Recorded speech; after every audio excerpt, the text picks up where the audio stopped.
We invite you to subscribe to Mystic Post TV on YouTube. Thank you. Vicka gave the following life advice to pilgrims that is considered by many people to be the classic revelation on how Our Lady of Medjugorje wants us to pray in the right way. Vicka, Our Lady clearly said this thing. She did not come to say new things compared to what is written in the Gospel and in the Bible, but she came to wake us up because we are too far from all these things.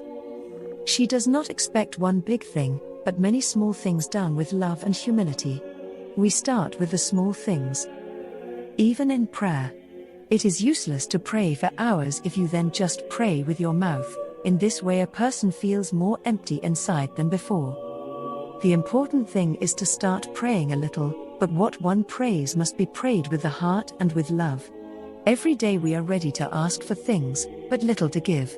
Instead, we should be happier when we are ready to give something. When we are ready to give something of ourselves, then the graces also come first. We must not put before what we want, but what the Lord wants. We must put ourselves in the perspective of being at God's disposal and say, "O Lord, you know the desires of my heart, I offer you my sufferings and you do as you wish." The important thing is to do the will of the Lord. Today the problem in families and in the church is that there is a lack of prayer, and without prayer there is no love.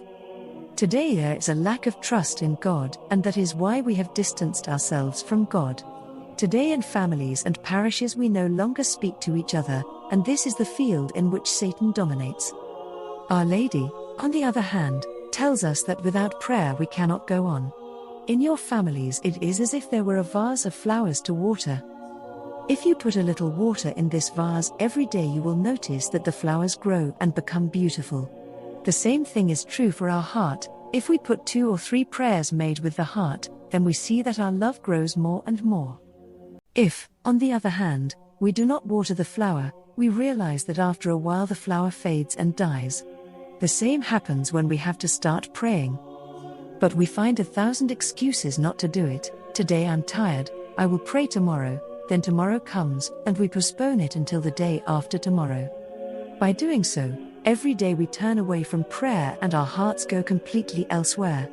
Our Lady tells us that, as a flower cannot live without water, so we cannot live without God's grace. Prayer done with the heart cannot be studied, it can only be lived, taking a step forward day by day. Our Lady is calling.